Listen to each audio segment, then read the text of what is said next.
Ya estamos arrancando oficialmente el último bloque de este búnker de lunes de refugio de alta montaña.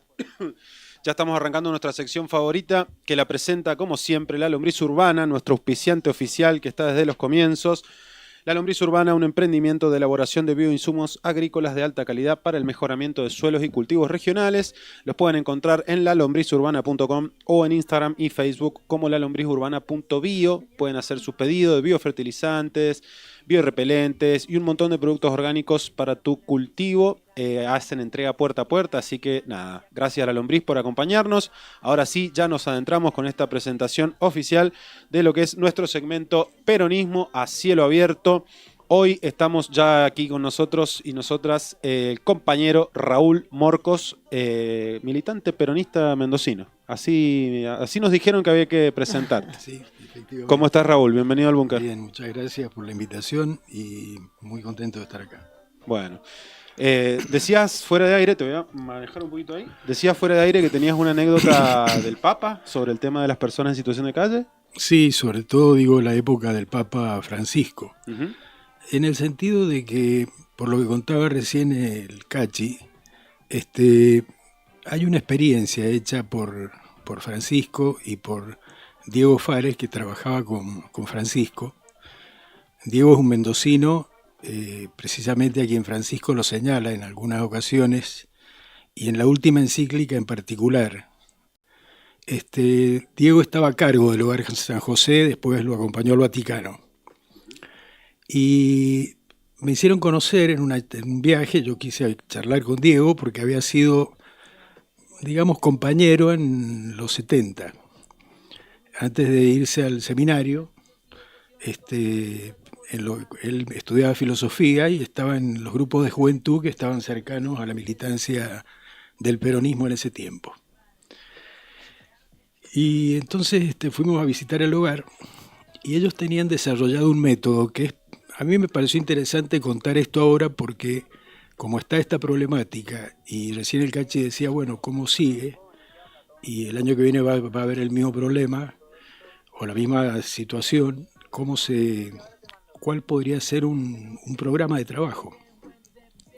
El hogar lo que hacía era, primero lo fueron desarrollando al hogar, no es que lo tuvieron, yo lo fui visitando en un tiempo, digamos, de 4 o 5 años, y fueron haciendo, primero tenían planta baja, después hicieron un primer piso, después un segundo piso, y ahí hacían un trabajo de, la gente de calle es gente muy particular, porque vive situaciones personales que puede ser que en un momento dado la vida los lleve a estar en situación de calle, no siempre estuvieron en situación de calle, sobre todo el que tiene esa situación particular.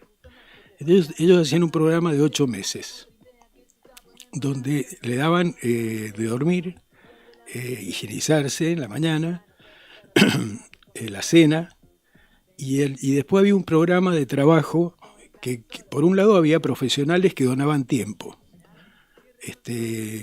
una cantidad de horas en la semana donadas por profesionales, que podían ser odontólogos, bibliotecarios, qué sé yo, peluqueros, médicos clínicos, y de esa manera se asistía a la persona de acuerdo a la problemática que tenía. También había situaciones de recreo ahí cuando llegaban en la noche y demás. El programa era, esa atención generaba una actitud distinta, es decir, de contención en la persona que vivía el problema. Y empezaron a desarrollar cooperativas de trabajo. Entonces habían profesionales que le dedicaban 2 años donando tiempo a la organización de las cooperativas de trabajo y a organizar y a formar la gente que estaba en la cooperativa. Después seguían solos y desarrollaban programas de relación en ese momento con el municipio de Buenos Aires, porque era la situación de calle de la gente que estaba en Capital Federal, en ese momento, en la Cava. Pero digamos, me pareció interesante hacer conocer lo que hacían porque puede ser, Cachi decía políticas públicas, en ese caso lo de público era decir, bueno, favorecer a lo mejor con un programa de construcción a una cooperativa que se dedicaba a construir. Claro. Pero había toda una iniciativa que tenía continuidad en ese sentido. Sí, y esto de también, qué importante este gesto de articulación que vos traes como una posibilidad o una alternativa que, bueno, también lo resaltábamos recién, que para nosotros era un dato re importante que los PJ estén articulando entre sí con el arzobispado, digamos. Claro. Cómo hay y todos los gestos y acciones concretas que se están desarrollando en esta situación concreta y que se pueden replicar en cualquier problemática, que tienen que ver justamente con esta articulación, ¿no? Con la importancia de encontrarse, de planificar en conjunto, de tener una propuesta también, ¿no? Esta actitud militante. Que siempre en el programa decimos y bueno, que es tan complejo de recuperar en este contexto. Eso me parece también muy resaltable. Bueno, para esta situación en donde, bueno, la urgencia es lo que domina, ¿no? Y que esperamos del peronismo siempre que tengamos respuestas a mediano y largo plazo, ¿no? También que tengamos propuestas, además, que de la emergencia. Propuestas, claro. Evidentemente que la sensibilidad que decía recién también respecto de los municipios del peronismo, porque es con natural al peronismo, ese sentido, esa sensibilidad social. Que es nos duele la injusticia, nos duele claro, la gente viviendo en la calle, claro, es tremendo. Claro. No podemos hacernos los boludos respecto a esa situación. Bueno, yo quería contarte, no sé si has tenido alguna oportunidad o algo de ver algún programa nuestro. Este segmento que se llama Peronismo a Cielo Abierto lo abrimos en este año en el proyecto con la idea de poder hablar con referentes y referentas del peronismo que han tenido distintos roles, que han pasado distintos momentos históricos en el peronismo, para tratar un poco de descular un poco la discusión del peronismo mendocino, ver qué nos está pasando, dónde estamos parados, cuáles son los problemas que tenemos. Y han pasado exgobernadores, intendentes, diputados nacionales, bueno, hemos podido hablar con un amplio espectro de la dirigencia, pero nos interesaba un poco tu mirada más, me gustaría si querés arrancar un poco por tu historia, tu origen en la militancia, cómo empezás en el peronismo, cómo entiendo también que la familia Morco es una familia importante en términos de linaje peronista mendocino, digamos. Contanos un poco de tu origen militante, digamos, cómo empezás. Mira, eran los años fines del 60, digamos, 67, 68, 69, 70.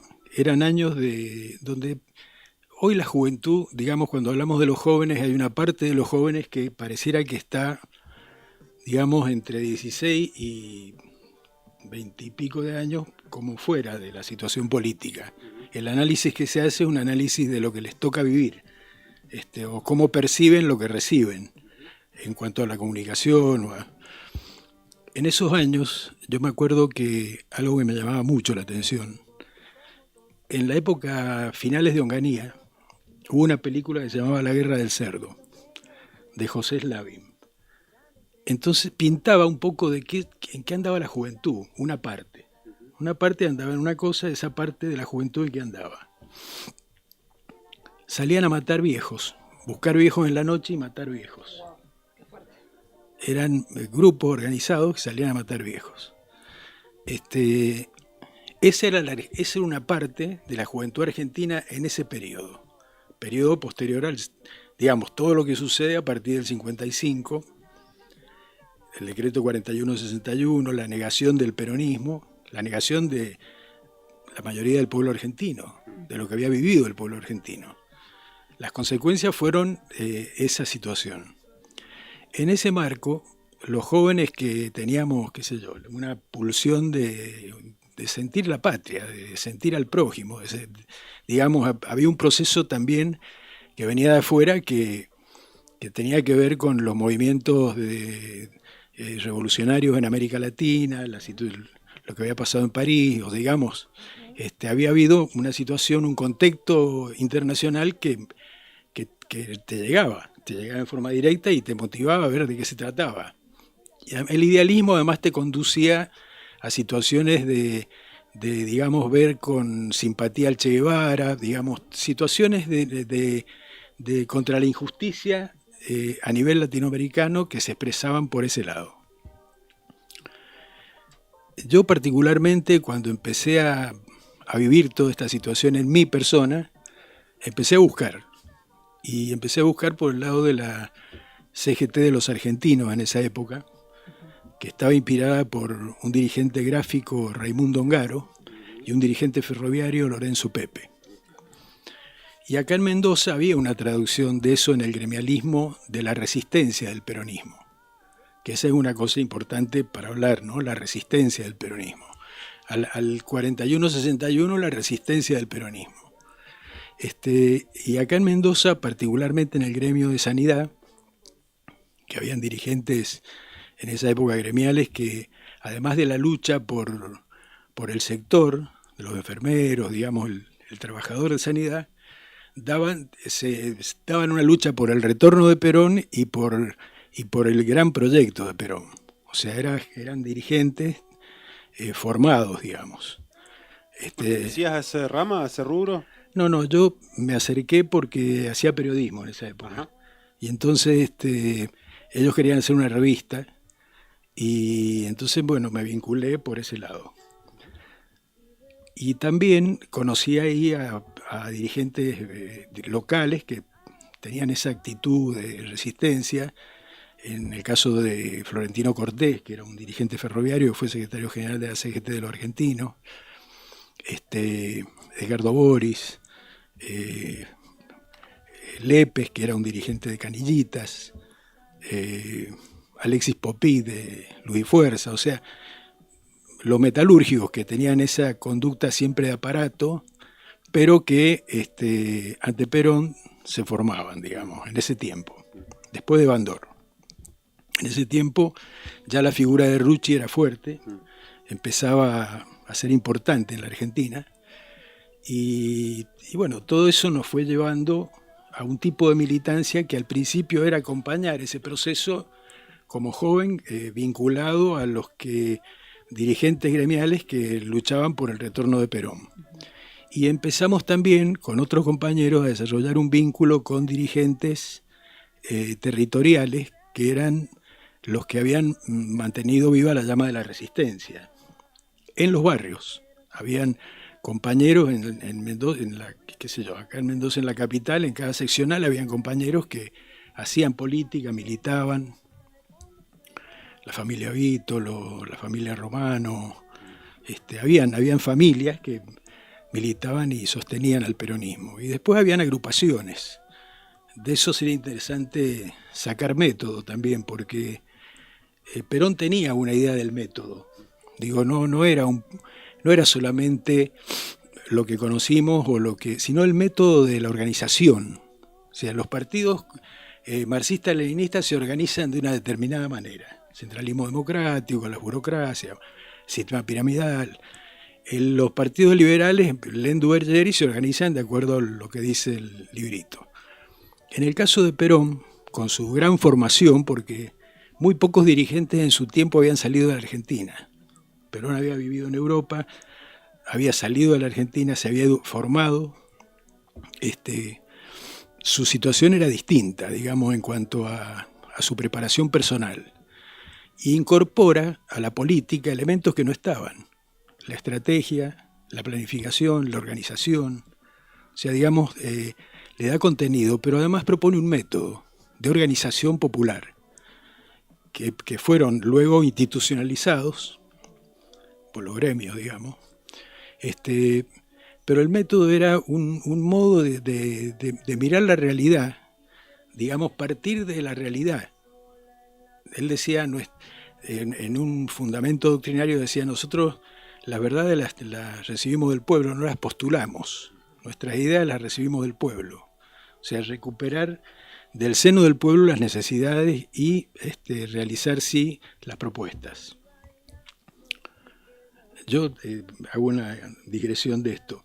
En el año 2000 y pico, cuando el problema grave de Argentina, nosotros organizamos con unos compañeros en ese momento que vinieran pensadores latinoamericanos para aportar al proceso de la juventud, sobre todo para esa búsqueda siempre de, digamos, dar contenido a la formación de los jóvenes. Y uno de los que vino fue Elio Jaguaribe, que fue de la facultad, lo conocen porque lo han estudiado. sociólogo, asesor de los presidentes de Brasil durante, qué sé yo, un montón de años. Helio ya debe haber fallecido. Y en esa oportunidad cuando vino hablamos con él. Y hablamos, tomamos café. Entonces le preguntábamos cosas.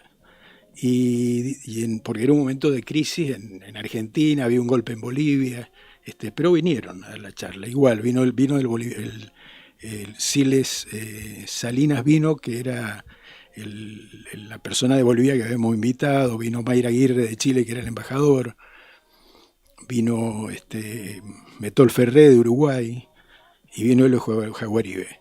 Y Jaguaribe nos contaba, miren, dice, en una situación grave de crisis como la que está viviendo el país, Argentina, nosotros la tuvimos en Brasil. ¿Qué hicimos? Y convocamos, dijimos, bueno, esto no lo podemos solucionar con 3 intelectuales o con una élite, lo tenemos que solucionar conociendo la problemática. Entonces hablaron con todos los dirigentes del país, en todos los estratos sociales. Y dice, de ahí sacamos una síntesis de puntos, como 30 puntos. Dice, nos pareció mucho, entonces los redujimos a 8 puntos. Y a partir de ahí ningún presidente se apartó de eso, dice. Todavía Lula no era presidente, estaba Cardoso, dice, después va a venir Lula, nos dice. Pero cuando llegue Lula va a hacer, esto lo va a respetar, va a hacer lo que él tiene en la cabeza, pero estos puntos lo va a respetar. Dice, de esa manera pudimos ordenar el país, industrializarlo. Hasta que vino Bolsonaro, digamos. Sí, industrializarlo y todo eso. Sí, o sea, ordenar un proyecto que trascienda a las personas que ocupan los cargos. Claro, digamos. Grandes temas, grandes políticas de Estado. Claro. Y grandes problemas también que son regionales, ¿no? Sí, de alguna manera. Ellos sacaron 50 millones de personas de la pobreza, o sea, Imagínate le si no es funcionó el importante. modelo, a lo largo de 20 años le funcionó. No, estos son un comentario, yo lo que decía de la organización, volviendo al tema del general Perón, de que él proponía un sistema de organización, pero con un método él decía objetiva, simple, estable y perfectible. Semiestable porque es perfectible, tiene que tener un objetivo y tiene que ser simple. No grandes escalonamientos, no mucha burocracia, sino en función de un objetivo. Y en un marco orgánico, el marco orgánico él lo refería a la comunidad argentina, cómo era el país en ese momento, o sea, cómo el plantear el problema de la participación, de la representación. ¿Viste? Porque ahora el otro día Cristina misma decía, hay un problema de representación. Bueno, ¿cómo se puede empezar a enfocar en serio el problema de la representación? Perón decía, bueno, la representación sobre la premisa de que hay una participación. Es decir, para poder representar tengo que poder participar. Entonces, los hombres, las ramas del movimiento en ese momento, ese tipo de organización de esa época, las ramas, masculina, femenina, gremial, después agregó juventud. Y bueno, de esa manera había un marco orgánico general. Y después, bueno, había organizaciones, pero el modo que se usaba más para el trabajo cotidiano era la agrupación. La agrupación también nos servía bastante porque participaban compañeras y compañeros y nos desplegábamos en el terreno con un grado de organización que tenía que ver con el barrio, tenía que ver con la universidad, tenía que ver con el sindicato. Che, yo, perdón que ahí te interrumpa, te meto un comentario. Vos decías, o sea, por lo que comentaste, arrancaste en los 60, en época de Onganía, sos un militante de la resistencia peronista. Sí, la etapa ya, digamos, previa al retorno. Claro, la etapa previa al retorno de Perón. Porque muchos militantes se incorporan después del golpe. Fíjate, yo conocí mucha gente que durante el peronismo, los primeros años del peronismo, no militaba en política. Claro. Cuando vino el golpe, es como cuando vieron a la Fuerza Aérea bombardear la Plaza de Mayo y dijeron, y de ahí se ponen, y dirigentes importantes de acá de Mendoza fueron de ese proceso nuevo, ¿no? Otros ya habían vivido en parte la situación anterior, pero hubo una incorporación. Y vos decías que te acercabas desde el periodismo a la CGT de los argentinos, como ese fue tu primer acercamiento, digamos, a lo que fue la militancia peronista. Sí, digamos, viste que en la vida de uno hay hechos que te impactan y te cambian. Qué sé yo salí del secundario y me fui a trabajar en un estudio jurídico que era de un padrino mío que atendía el derecho laboral. Ujú, ujú. Y ahí conocí a los dirigentes sindicales. Digo, por eso por ahí cuando dicen burocracia sindical, y el que no conoce, no conoció lo que era el sindicalismo. Yo conocí el sindicalismo cuando el sindicalismo peleaba, el dirigente sindical no tenía, digamos, una condición que no fuera distinta a la de su trabajo en el sindical. Era puro sacrificio. Claro, era un laburante más. Era un laburante Sí, que además... y qué laburo también. Representar a todos los trabajadores, hacer seguimiento de esas Claro. situaciones. No, además hacer el tema era de que el tipo tenía que salir del taller o donde estuviera, o del hospital, o de donde estuviera su trabajo, a la tarde, dejar a su familia, irse al sindicato, empezar a las 6 de la tarde, 5 de la tarde y terminar a las 2 de la mañana.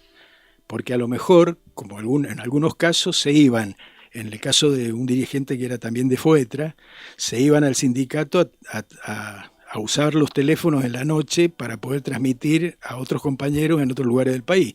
O sea, digamos, era una actividad y era con muy pocos recursos. Claro. En ese estudio,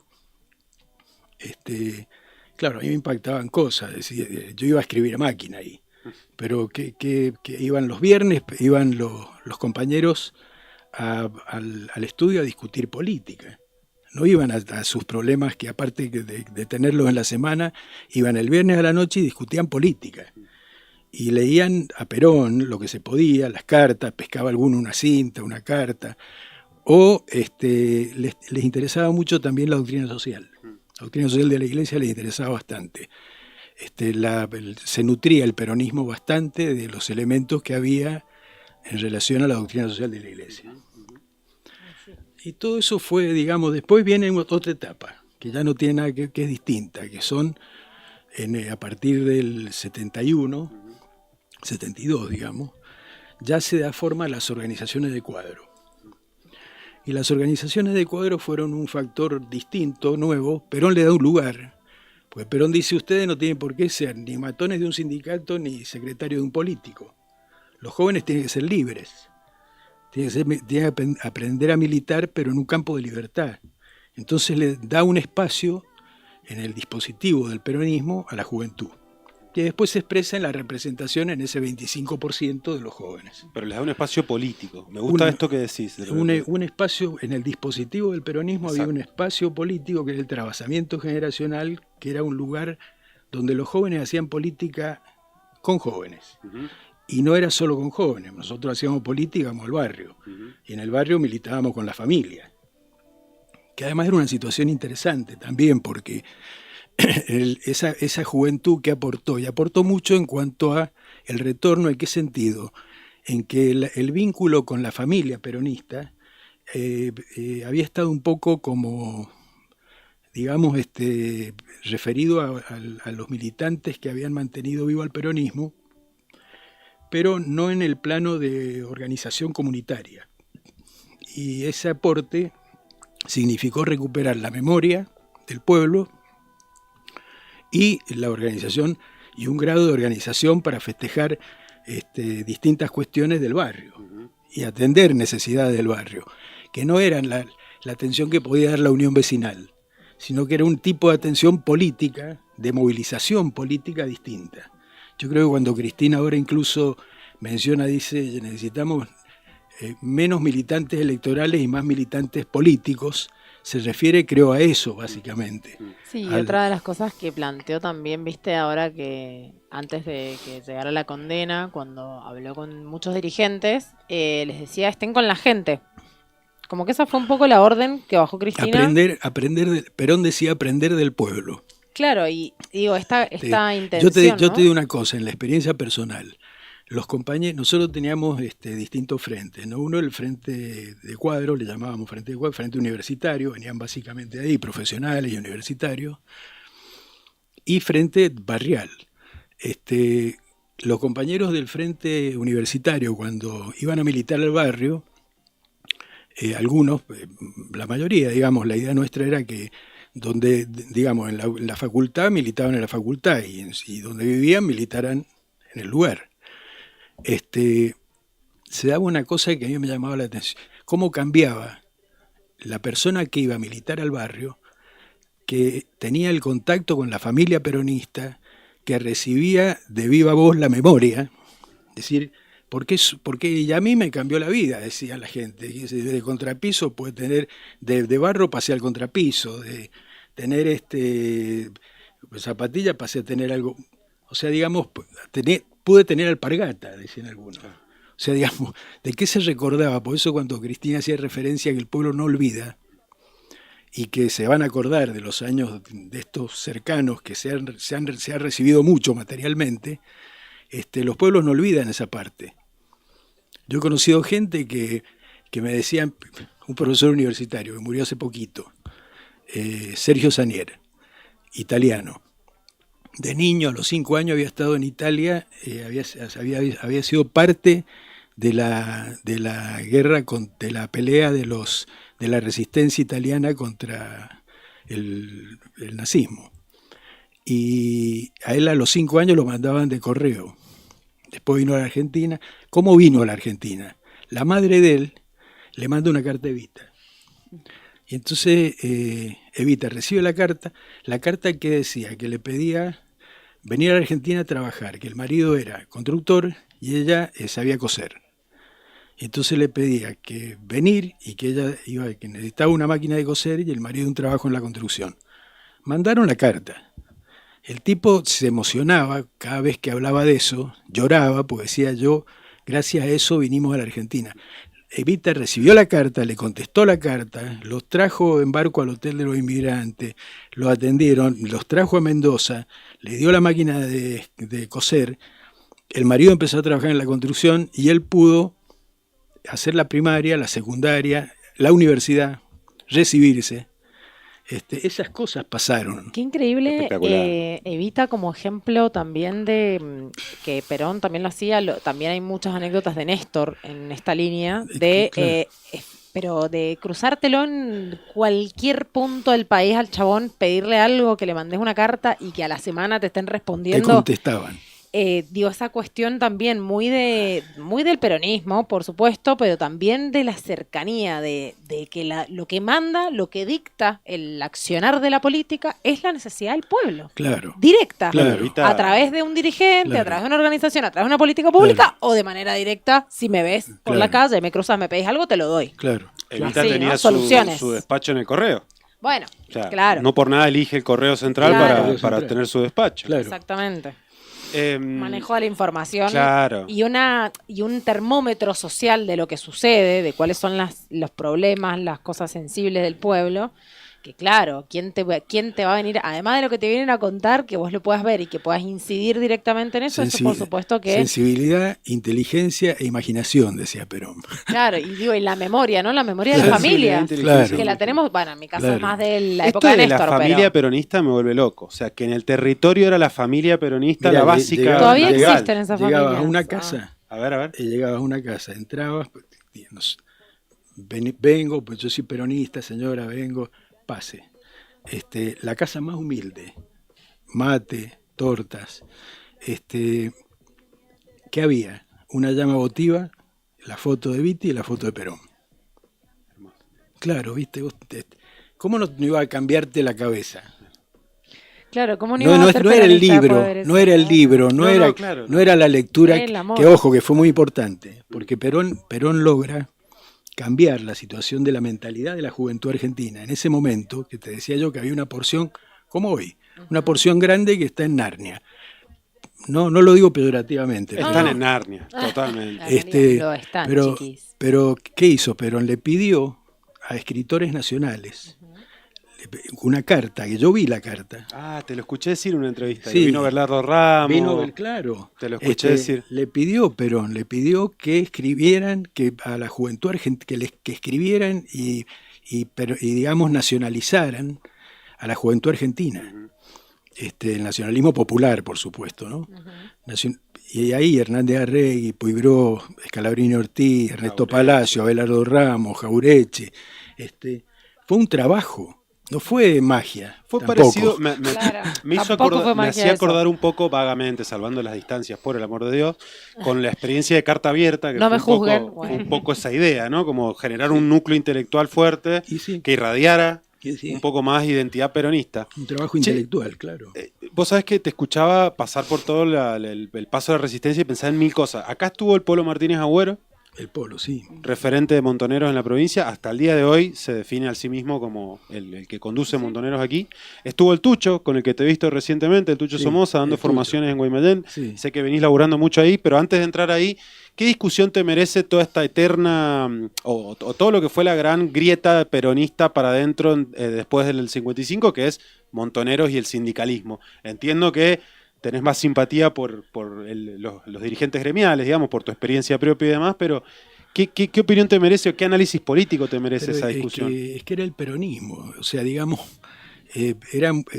primero, si uno analiza el origen digo, cómo, porque fue un aporte diverso. Digamos, el sindicalismo con su historia. Su historia era el movimiento peronista, era el peronismo que ellos pudieron conocer. Perón en el gobierno, el nacimiento de los derechos sociales, la organización sindical, la legitimación jurídica de todo ese proceso, la Constitución del 49, tipos muy importantes, Arturo Sampay, Ramela. O sea, el peronismo no fue un movimiento espontáneo que terminó como empezó. No, el peronismo logró instituciones permanentes que hoy todavía tienen fuerza en la Argentina y son factor de poder. Hay que ampliar la base laboral, obviamente, pero algo quedó. Ahí había una trayectoria y una relación con la realidad bastante concreta. Había que pelear por todos los días por los derechos para comer y para alimentarse. Perón decía, tenía una premisa que ellos la tenían muy clara. Nadie debajo de la línea de la vida. Salud, vivienda, alimentación, todo lo que proveía la estructura gremial, de que era un sindicato por gremio, que esa era la fortaleza también, proveía todo eso.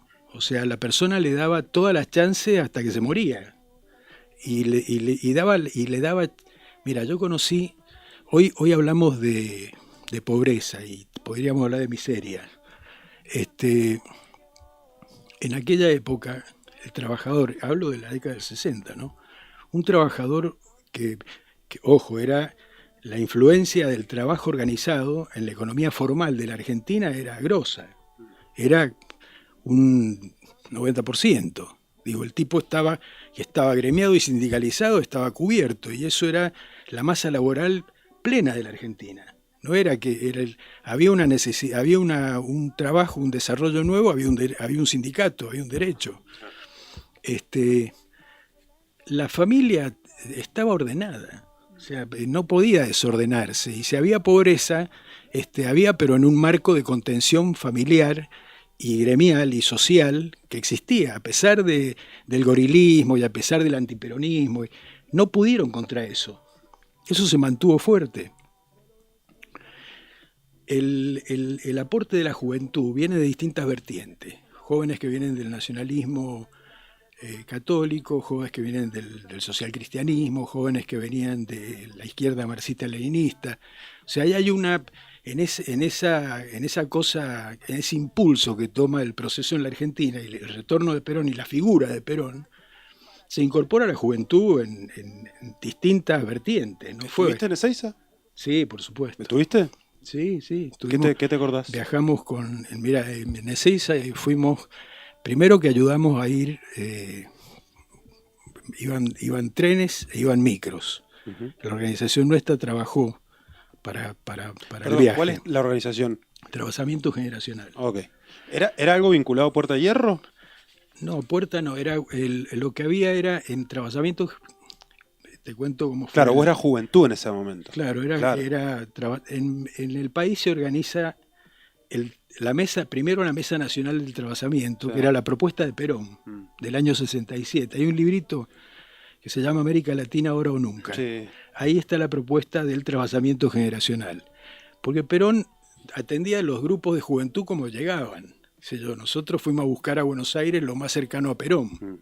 Y ahí conocimos, a través de Roberto Graboy, el padre de Juan, conocimos también a Alejandro Álvarez, que fue después el gallego, fue el jefe del trabajamiento, y después y ahora funcionario de Milei.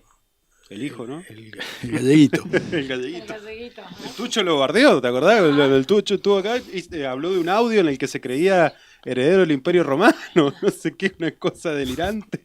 El galleguito, ¿eh? Sí. No el gallego. No el padre. No el gallego, por favor. No. Pará, ibas a decir algo de Seiza y te corté, perdón. No, digo, ahí estábamos hablando del conflicto juventud sindical, juventud y sindicatos.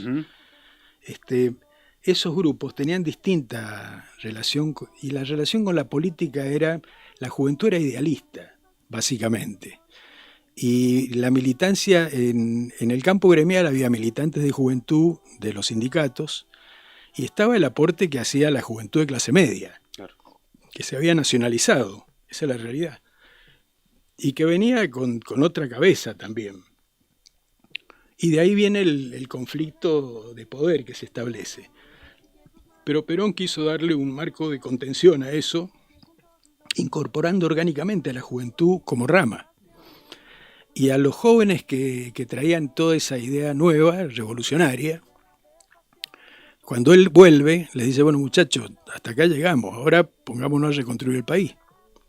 Y no estuvieron de acuerdo. O sea, hubo una parte que sí, que hay un librito que se llama La Lealtad. Néstor Kirchner es de los que cuando empiezan a cuestionar la conducción de Perón se va antes de la plaza. En Ezeiza estábamos todos. O sea, en Ezeiza, yo además de hacer el trabajo ese de organización para que pudieran viajar la mayor cantidad posible de compañeros, nosotros viajamos también, y yo me acuerdo que íbamos con Roberto Reutemann, Choco Mazón, en un auto, ¿no? Que era un auto que Roberto había conseguido de la universidad, me acuerdo. Me encanta. ¿Quién más iba en ese auto, por favor? ¿Vos, el Chueco, el Roberto? Y creo que Alejandro López, ajá, la mujer del Chueco, la Mari, y... Me imagino ese viaje. Y no me acuerdo si Adela Monjes, creo que también.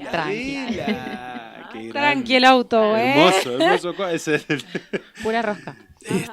Con Adela yo estuve con Perón después. No, esa la tenés que contar, ¿eh? Sí. Queremos tu anécdota con Perón y yo quiero una con Rucci, si tenés. Sí, existe. Pero claro, sí, tiene que estar. Yo sé que tiene que estar. Perdón, dale, sí, iban en camino a Ezeiza en ese auto. Y no, bueno, eso fue. Nosotros llegamos a Ezeiza y viajaba también el Quicho Toyama. No sé si lo conocieron. No. Quicho era, junto con Roberto, fueron, digamos, los inspiradores de toda la organización juvenil universitaria. También estaba en esa época Alberto Flamarique, Cristina Zucardi. Son los mismos que nombró el Tucho, me acuerdo exactamente. Sí. Esos nombres también trajo el Tucho.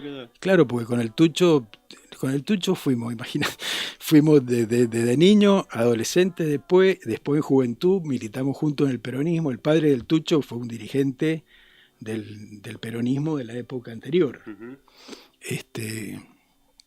Una linda historia de una generación, digamos, ¿no?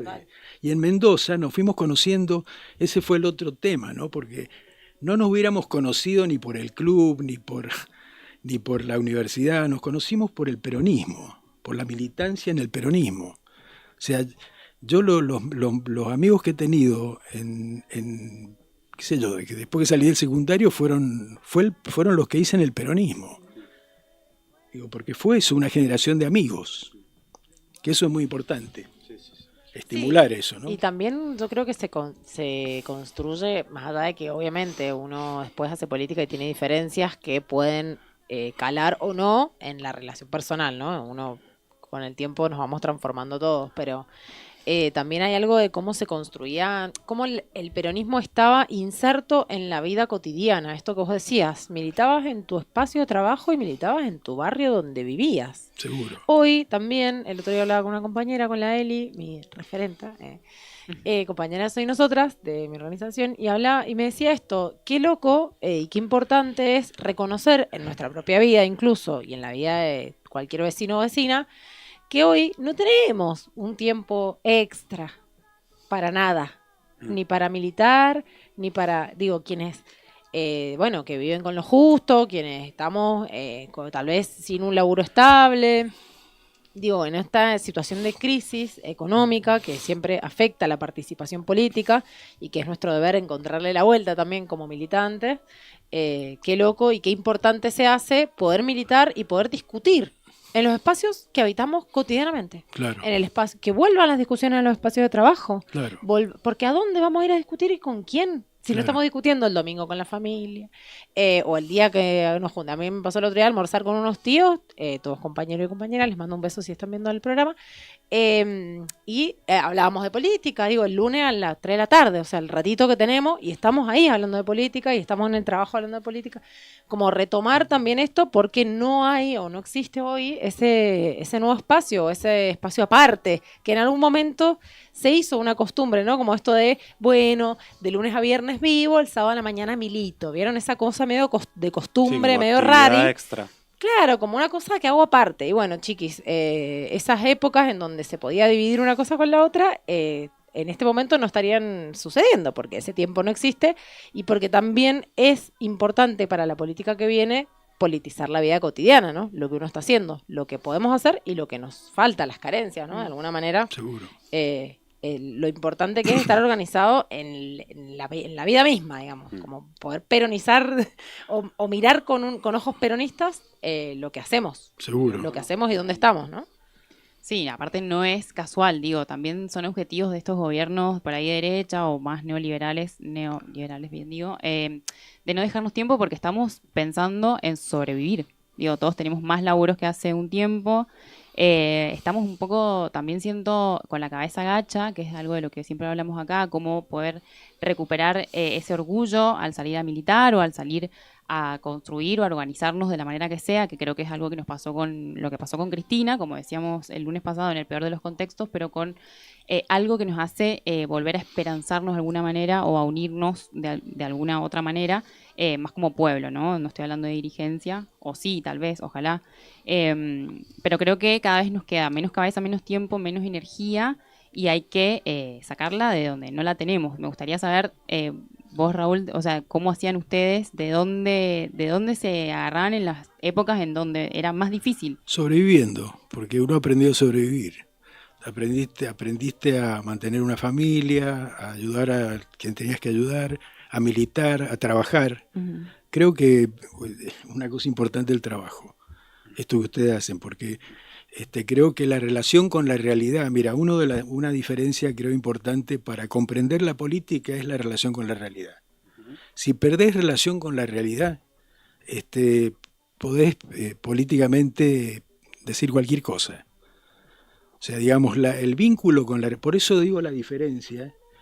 Vos me decías una diferencia, por ejemplo, fuerte en las organizaciones sindicales, era que el dirigente gremial es un tipo disciplinado. El trabajador se organiza disciplinadamente. Uh-huh. Entonces también en la cabecita, no solamente... entonces, digamos, hay un fundamento ahí. Uh-huh. Si yo no laburo y solamente milito y no sé qué, y tengo otra realidad, necesariamente. O sea, y además la vida no es fácil, la vida es dura. Entonces, un joven a lo mejor si vive en una irrealidad, por lo que sea, no voy a hacer ningún juicio de valor, Uh-huh. pero si está en la irrealidad, está en la irrealidad. Y qué... paga el precio, es muy alto, ojo, es muy alto el precio de no tener el vínculo con la realidad y con el trabajo.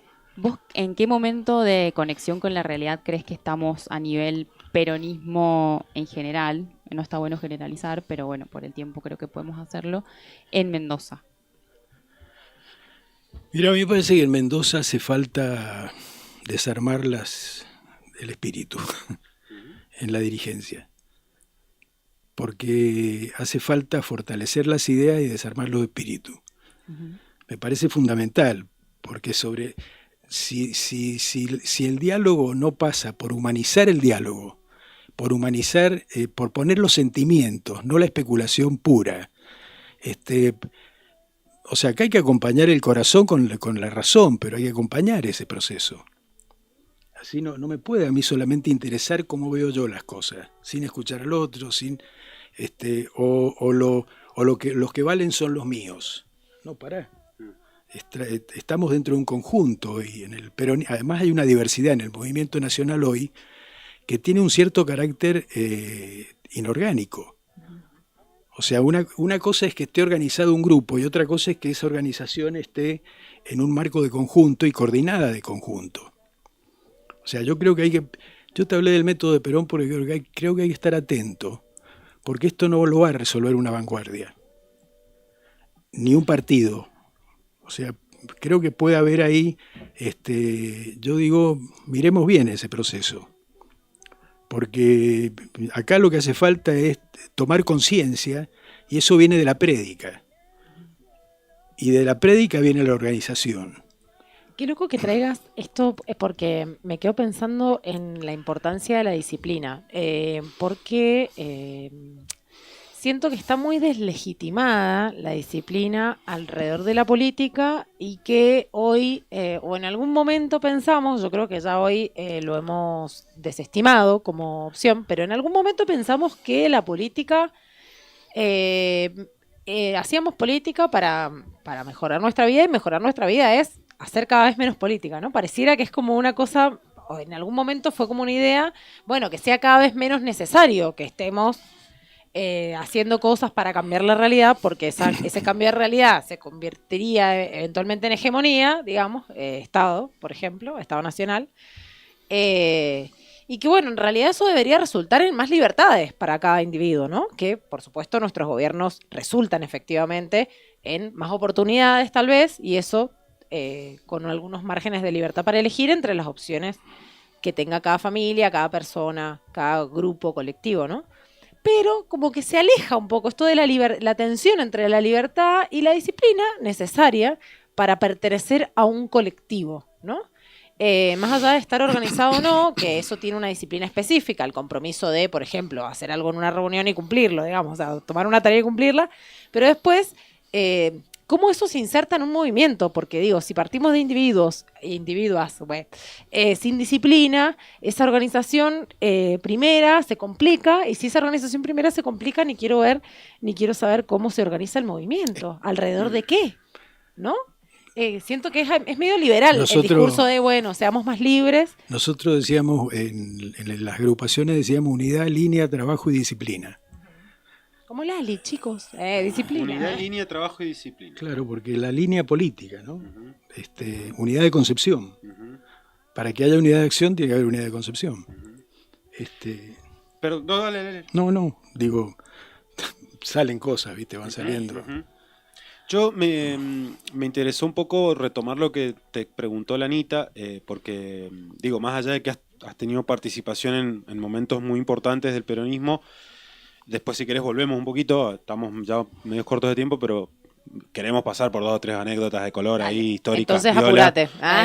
No, vuelvo un poco a Mendoza, te veo participando, te veo haciendo formación en Guaymallén, te vi en algunas actividades donde estás dando talleres de formación, donde hay una escuela de formación militante también que se ha inaugurado en Guaymallén. Está Sergio Luza, claro. Exactamente, digo, te veo muy concentrado en la formación. Veo que insistís mucho ahí, te veo presente haciendo cosas en esa línea, y vuelvo un poco, ¿no? ¿Qué nos está pasando hoy? Mira, esta decisión de política y vida personal. Cuando se da ese tránsito hacia las organizaciones del cuadro, había compañeros que ya tenían una formación bastante, y eran bastante valiosos y entregaban lo que tenían. No era formarse para ellos, claro. No eran intelectuales, digamos, para sí, sino que era el trabajo intelectual donarlo. Entonces yo me acuerdo que una vez hablo con uno de ellos, que era uno de los que conducía el trabajamiento en la parte barrial, a nivel nacional, y me dice, mira, le digo, pero hay que leer, dame libros, títulos. Y dice, mira, hay que leer lo que Perón sugiere, las vidas paralelas de Plutarco, los creadores de la estrategia moderna, Clausewitz, historia argentina, o sea, digamos, la formación era amplia. No era, y había que leer a Perón, además, había que leer Conducción Política, Comunidad Organizada, apuntes de historia militar. Había muchos elementos para irse nutriendo e irse formando. O sea, yo creo que, y además hoy te diría que hay que abrir más el juego, hay que ir a la literatura, a la filosofía, hay que recuperar todo ese pensamiento, porque la Argentina produjo mucho, desde el centenario, desde el principio del siglo pasado, durante todo el siglo, se produce mucho en el país, intelectualmente. Y todo hay que leer todo. No es que yo no voy a leer a Sarmiento, no, lee todo. Lee a Roca, lee a Sarmiento, lee a la historia de Mitre de San Martín, lee a Lugones, lee a Galvez, lee a Abelardo Ramos. O sea, digamos, no te quedes en la chiquita, claro, intelectualmente. Abrí la cabeza. Abrite la cabeza. ¿Para qué? Para producir mejor. No tampoco para ser un erudito, sino para militar mejor, para tener en el servicio, tener más criterio. Este es el objetivo. Che, y bueno, ¿querés contarnos?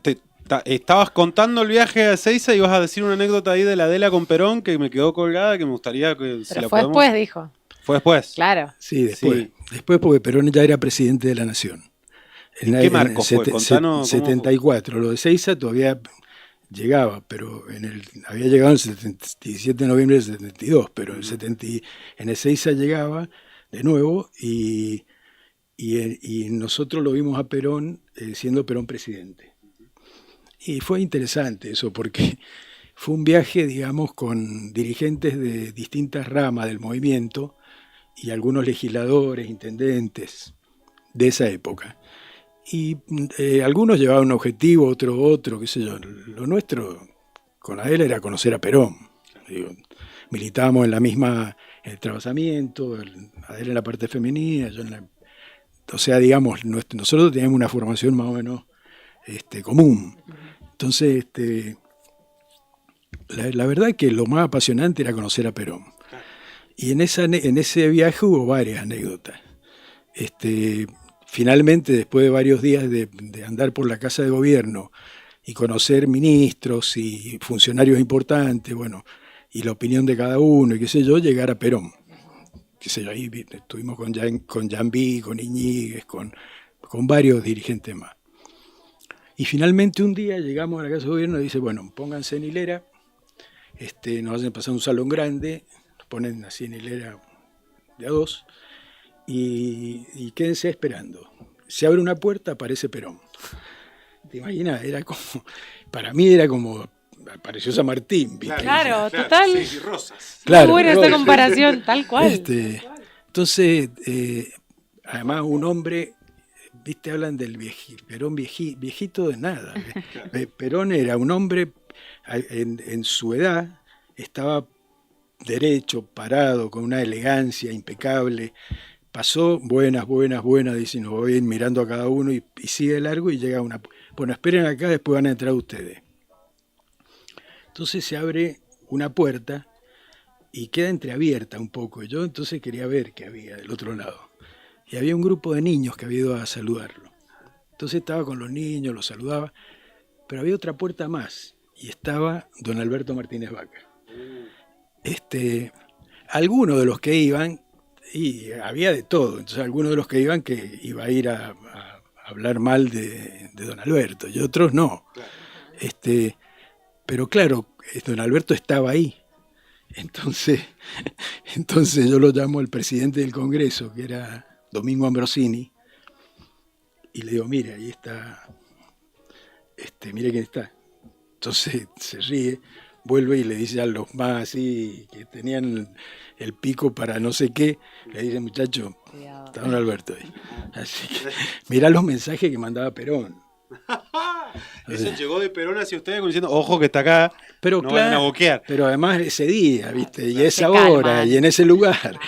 Claro. Esperamos 4 días seguramente que llegara don Alberto a Buenos Aires, claro. Lo más probable. Para poder putearlo al gobernador. Digamos. Claro, lo más probable que nos hicieron ir 4 días a la Casa de Gobierno, como decía Hipólito Yrigoyen, hacer amansadora. Claro. El día que estábamos ahí estaba qué casualidad. Ay, sí, sí, seguro. Qué Ah. casualidad, Ajá. justo que llegan los mendocinos. Bueno, Raúl, tenemos que cerrar, ya son las 9, se nos ha hecho súper Para lo de cortita. Adela, te cuento Dale. un poquito más. Dale, tirate una y cerramos. Adela estaba embarazada, a punto de tener familia. Entonces, Perón, cuando llega Adela, le toca la pancita con el dedo. Y entonces Adela, por decir algo, imagínate cómo estaría Adela. Adela dice, ojalá sea un buen peronista. Y Perón la mira y le dice, ojalá sea un buen argentino. Y era el Perón del 74, igual. Claro. Era el Amplio. Perón de reactualización doctrinaria. Está muy bien. Está Muy muy bueno, bien. qué loca. Y también, bueno, la Adela también embarazada, irse hasta allá, era Perón. Tremendo. Che, Qué loco, qué proeza. Nada, se pasó rapidísimo. Muchísimas gracias realmente, Raúl. Muy valioso Gracias. siempre tu palabra, tu testimonio. Y también para recordar a Perón, mañana se cumplen 51 Eso. años. Sí, También tenemos eso, en el aniversario. marco Aniversario. de ese aniversario del día de mañana, también estaba bueno, justo como repasar algunas cuestiones que muy bien has traído, Raúl. Así que te agradecemos muchísimo tu aporte, tu visita a este búnker. Y bueno, muchas gracias como siempre a ustedes. Queremos, Ay, sí. el PIU va a ser A Maya. el PIU Sí, va vamos a agradecer a hacer nuestro último auspiciante. el auspicio Sí, sí, del sí. bloque. A Que Loli. tenemos un nuevo zocalito de Amaya. Ah, muy bien, Sí. ahí está. Pero mira cómo avanza este programa, por favor. Amaya Licores Artesanales, intensidad de sabores y genuinos colores que te acompañan en todas las estaciones del año. Los pueden encontrar en el Almacén Campesino de Ciudad, en Caranel, estoy hablando muy mal, Coronel En Plaza Ciudad. 421. O a través de redes sociales como @mailla_licores. También ahí les dejamos el WhatsApp si les quieren escribir, 1216-590456, y ordenan su licorcito de Amaya para acompañar este frío terrible. Bueno, recuerden entonces, están circulando. Ay, la Flor Ay, Macino, Sí, grande sí, Raúl, hay seguramente. mucha gente tirando ahí. Bueno, muchas gracias compañeros y compañeras que han Muy estado mirando este programa. Muy bonita esa síntesis, acompañar el corazón con la razón, Sí. que nos trae la Flor. Me quedé y con la de hay que desarmar el espíritu y fortalecer las ideas. Bueno. Esa me gustó. Vamos Una buena frase. Sí, y la recabando- relación con la realidad. Me Eso parece clave. también. Muy importante. Bueno, ya tenemos los clips del ya programa. tenemos los cortes, todo hecho, Para gracias. redes sociales. Postproducción en vivo. Che, Bueno. gracias al equipo, al Por Gonza, supuesto. la Sí, al equipito de Gores, atrás. el Agus, La la Carly. Carly, Cascote TV, operando todo este estudio maravilloso por la técnica. Muchas Y gracias al chat, que ha estado muy activo hoy, De la una. verdad. Sí. Bueno, nos vemos el lunes que viene. Ah, perdón, y el de Eh, la encuesta ganó que me corte el pelo. Bueno, Bueno, bien, un consejo ahí de la gente. Así El que Pibu el lo lunes que viene cuento. viene pelado. Vengo te pelado. pedí un turno en el Faran Castro. Ay, re. Bueno, Bueno, muchas gente. gracias a ustedes también. Vamos a dejar los flyers de las donaciones. Esténse ahí atentes a ver cómo dar una mano en esta situación a las personas en situación de calle. Si no nos escriben. Claro, nos escriben al búnker, al Instagram y les reenviamos la data. Cuídense del frío, por favor, se porfa. abrigan. Se cuidan. Vía Perón. Nos Vía vemos Perón, el lunes que loco. viene.